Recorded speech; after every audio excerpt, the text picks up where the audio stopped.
Welcome back to Startup Accounting 101. This is a video series for founders to understand accounting fundamentals for running a business.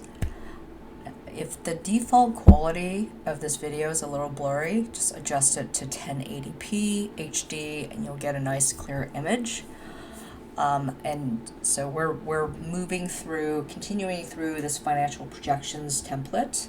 It's available for free from score.org. Just go to the template gallery and download this file. I'll have the link in the description below. Now this video will cover tab 3B. Here, this is the sales forecast for years 1 to 3. Now in the last video, we covered the sales forecast for year 1 here. And so once that's established, now we can look at the sales growth for the next couple of years. Now we're still selling candy bars, and we could expect or should expect the wholesale and the Costco sales channels to grow at a greater rate or even a different rate. If you want to make it more accurate estimate, either for every month or even like different product lines might have a different percentage growth, you'd have to manually change that growth rate. But for now, for simplicity's sake, we're keeping the same growth rate across the board for all product lines and consistent across every month. And that growth rate is here. And really, this is the most important part of the forecast, is estimating this growth rate as a percentage. This basically drives the entire forecast. So let's see how this estimate actually affects the sales numbers for year 2 and year 3. So this layout is pretty much the same as the prior tab. Here it has pretty much all of the same information. Where we have the item each sold, total sales, COGS, and margin for each of the product lines. Now everything from year 1 here below actually comes from the prior tab. It comes from column O. So this is the amount that was sold last year, and this is just getting pushed into this tab here. So it's just grabbing everything from year 1, and basically the eaches sold for each of the product line here. What it's doing is it's taking the number sold last year, so that's for this one, it's 5,000, and then adding whatever growth rate was estimated. So I have 30%. So a 30% growth from last year, selling 5,000 bars, would be 6,500 bars in January. And if you can see the seasonal bump in October for Halloween, increased candy bar sales for Halloween, you'll see a similar bump in October for all of the product lines. It kind of bumps up a little bit. So whatever was sold last year is just going to add 30% to whatever was sold last year. Now, the next two sections, our next two rows, are sales and COGS.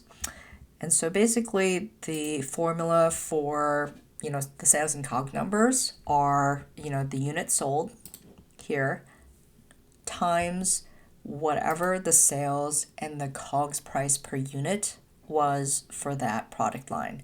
So last year up here, like this is where we have that information, sales price per unit and COGS price per unit. Now, this is why it's super important to get the sales price right, like from the beginning, because this will likely be the same for the foreseeable future. From year to year to year, your sales price will probably stay the same, even if COGS increase. And there could be so many reasons for COGS, or cost of goods sold, to increase. It could be from tariffs, could be the general economy, the cost of sugar and chocolate overall are just increasing for all sorts of reasons. And that's actually why shrinkflation is so common. Like, it's much, much easier if your sales price is more or less fixed, it's much, much easier to like reduce the size and volume of packaging instead of touching really the sales price. And COGS per unit, you can recalculate it whenever you need it.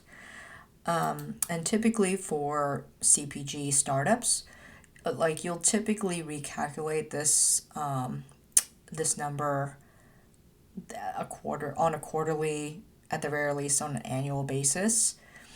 But again, for simplicity, everything is staying the same. Sales and COGS, all same from year to year to year. So these two, these prices, that's getting pulled here. So that'll get the new sales and COGS number for year 2. So here is basically the totals for the year. And it's the same concept for year 3. So here it's actually easier to see because we don't have to jump between different tabs. So this is year 3, where it takes the sales numbers from sales per unit and then times it, multiplying it by the growth rate from year 2 and 3.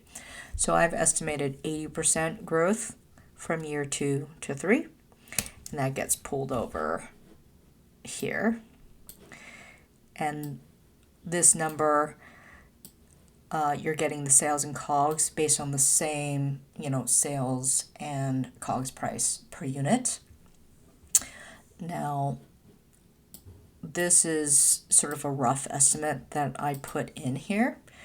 Now, one of the ways that I am choosing to estimate the growth rate is I'm putting in the total salaries. So from here, this was like the estimated payroll numbers for years 1, 2, and 3.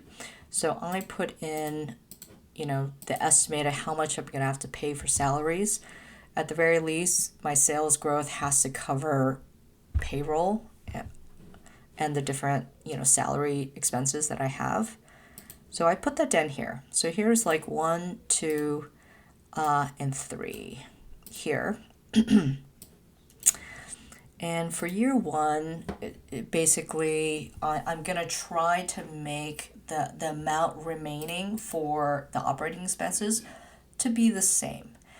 These operating expenses should stay relatively stable from year to year. That's the assumption that I'm going to take for now.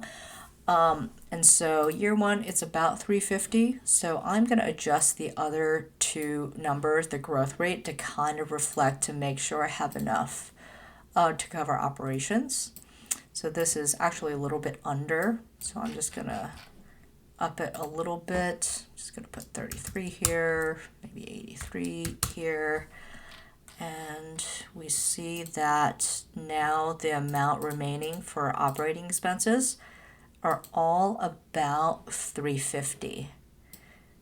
Okay, this is pretty close to 350.